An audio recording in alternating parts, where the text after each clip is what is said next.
Autism, God's Bright Kids, a show by AngelArts.biz. Here on this podcast show, you will find encouragement in the midst of the challenge of autism. We will share stories of how God works in the midst of those affected by autism, as well as how He uses ordinary people to do extraordinary things. Because there is hope, there is life, there is love in the midst of autism. And here is your host, Dana Susan Beasley.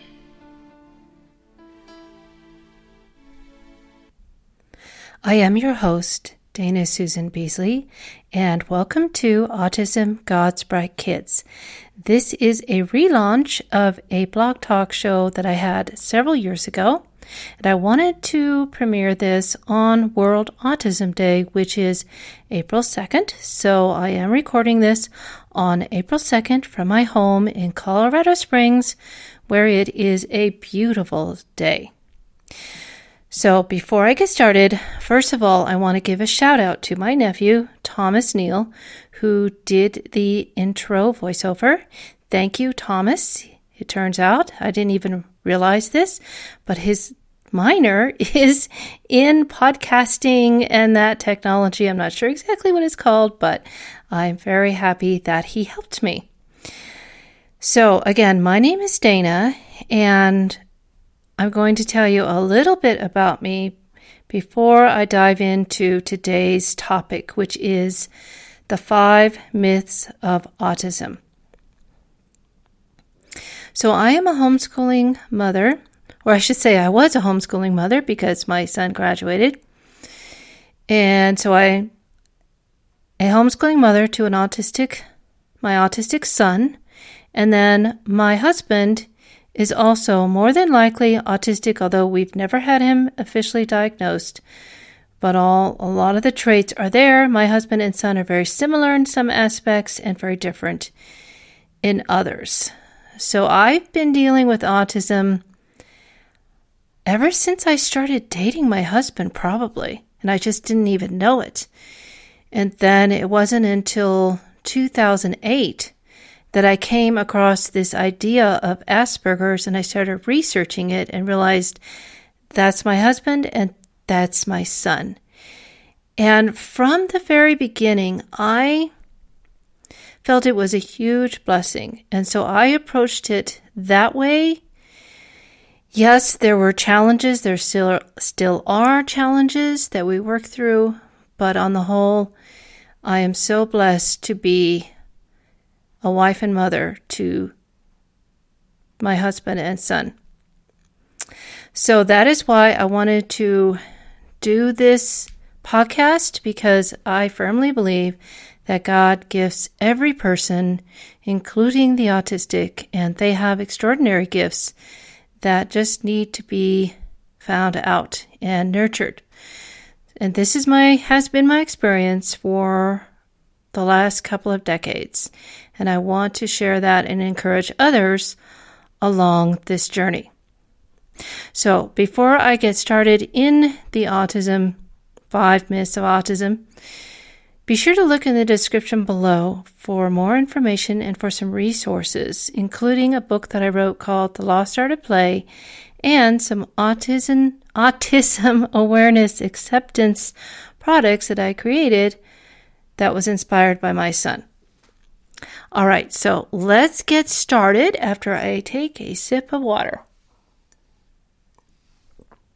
The 5 myths of autism. There is a lot of fear around autism, at least that I have noticed over the years. Some people think that autism is frightening and it's like some kind of shameful thing. Like, for instance, I told a doctor I had a while back, I told her that my son was autistic, and she was like, "Oh, I'm so sorry." No, there's nothing to be sorry about. There's nothing that at the core of it that I would change, either my son or husband. And a lot of that is because of this trait of autism. So, and I've also seen it in like a networking group I went to a while back.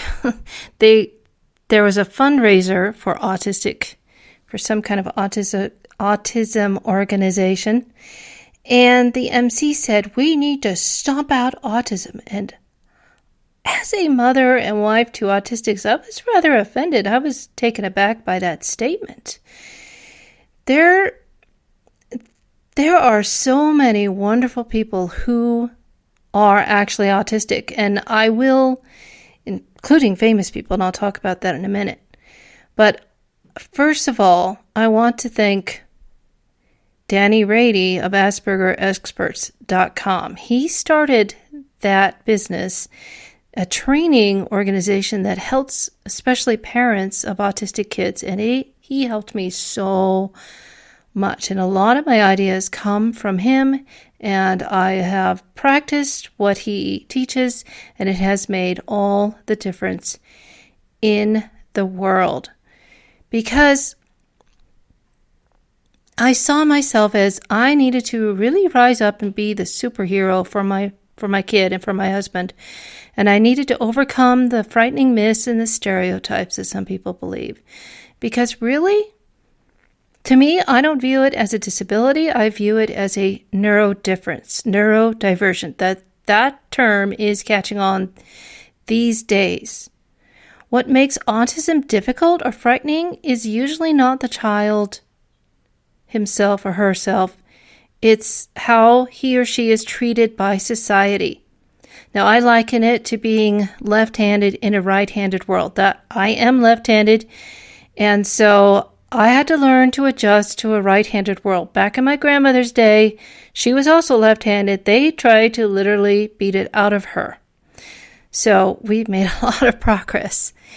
But there's often this tendency to try to get autistics to behave like neurotypical people, and they end up just masking who they really are, and it's very sad.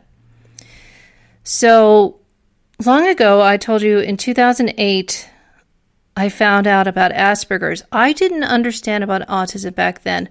I thought autism was like the Rain Man, flapping hands in your own little world, not able to speak. I had no idea really what it was. And it wasn't until I was actually watching Boston Legal with William Shatner. And the only reason why I watched that show was because I'm a fan of William Shatner, being a fan of Star Trek. So I watched the show, and he had this character on it that was so like my husband.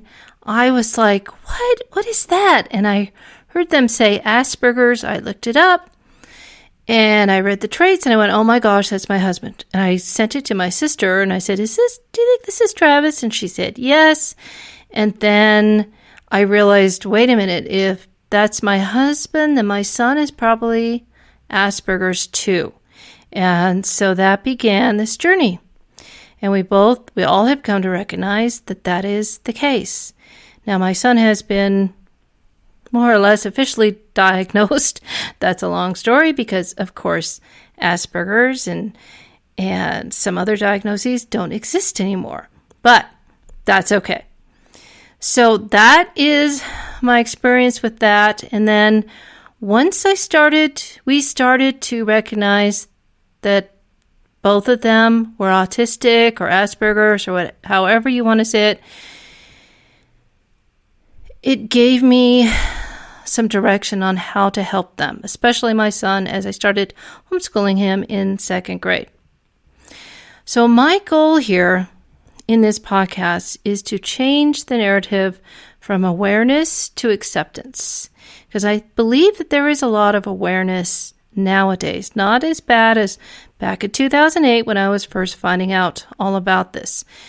But that's what I want to bring you to, is acceptance and, of course, encouragement, especially for the mother who is homeschooling an autistic child.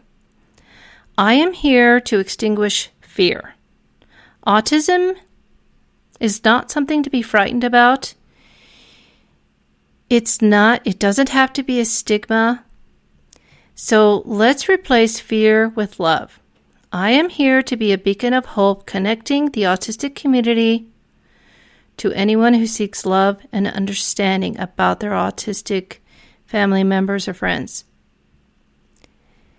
It takes heroes to embrace this neurodivergence, and I hope that this is a community that seeks to grow and embrace in return.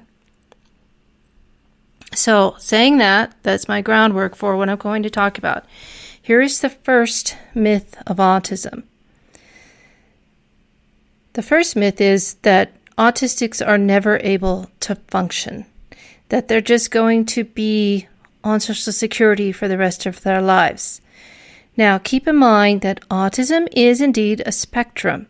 And as the saying goes, if you've met one person with autism, you've met one person with autism. They're all different. But there are a number of autistics who are actually savants or geniuses. And they find a way to channel their hyperfocus. This can include successful, famous autistics like Bill Gates, Anthony Hopkins, and Elon Musk. Oh my goodness, my tongue is not cooperating today. And then if you think about it, people in the past like Einstein, maybe even Isaac Newton, which happens to be one of my relatives, like great uncle. So it's actually been around for a long time. We just didn't recognize it. But there are some who are geniuses, and I would classify, I don't know if it's technically true if they took a test or whatever, but my husband or son are very gifted. And they, like my husband, he's an architect. And so he took his obsession, buildings, and he made it into a career. At first he was an employee, and now he has his own business. And he is able to hyper-focus on that. And that actually gives him his gifts and excellence in what he does. And my son, we discovered he also is very artistic. And so I trained him to be a graphic artist because that is actually my number one skill, or one of my skills that I learned when I was my son's age. He's 23 now. But he does very well in graphic design. In fact, he surpasses me. I think in 5-10 years, he's going to probably surpass my skills. He's just so good at it. And the same with 3D modeling. He is an excellent 3D modeler, and he's already done a 3D modeling architectural project for my husband.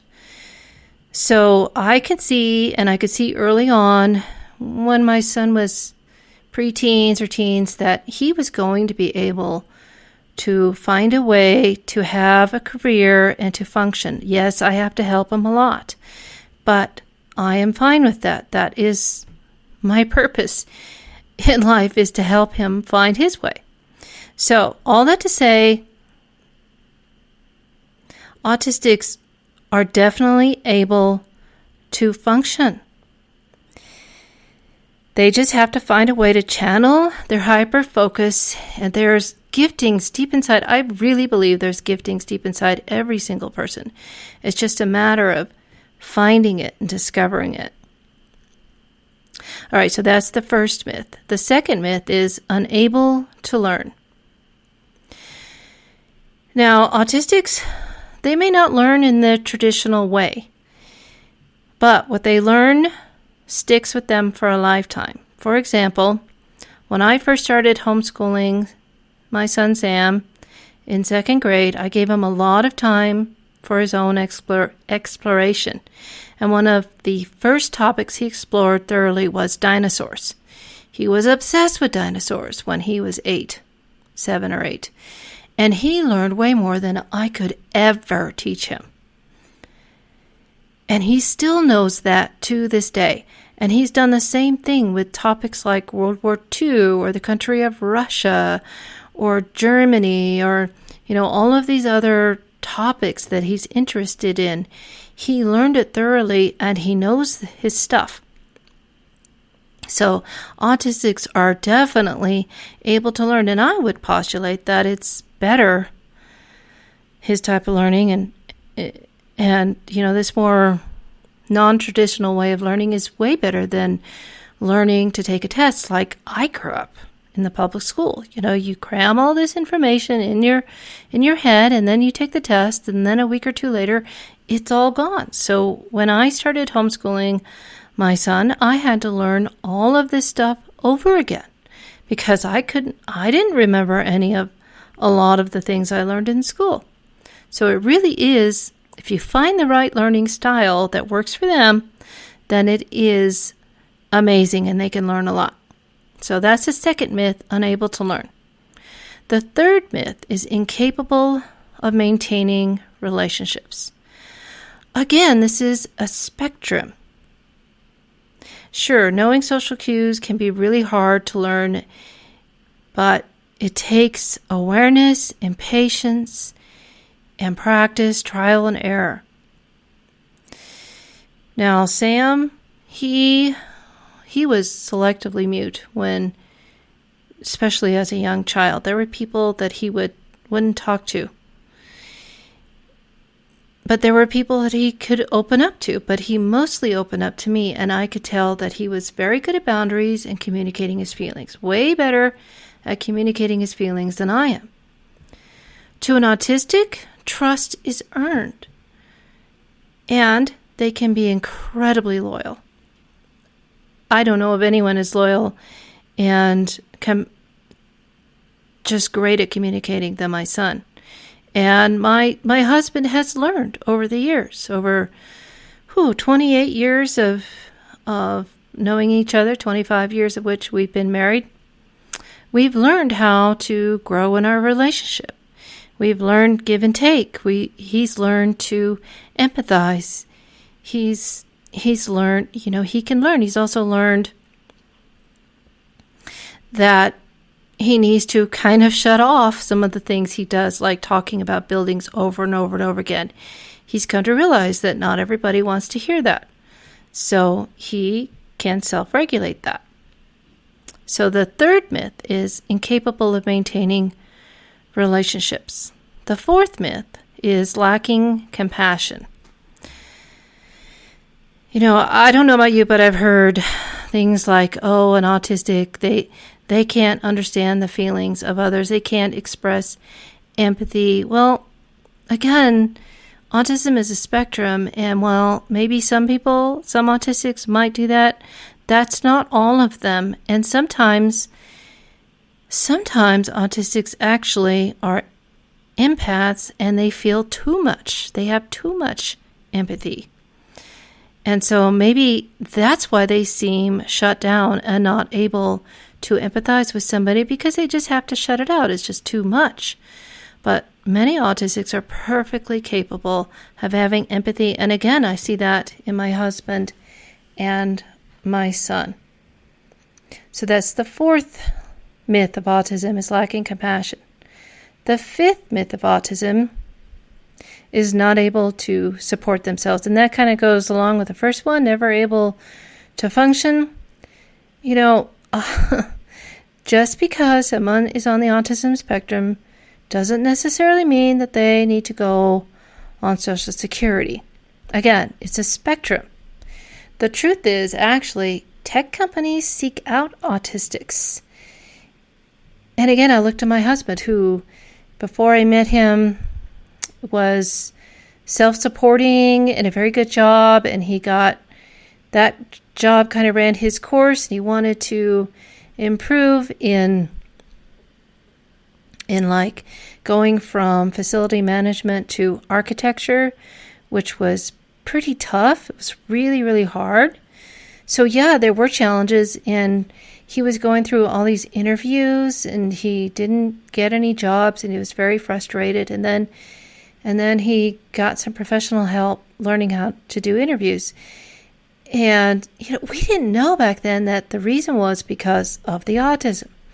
It sure would have made things easier, but through this training he got, he finally landed his first architecture job, and now he's been doing it for 24 years.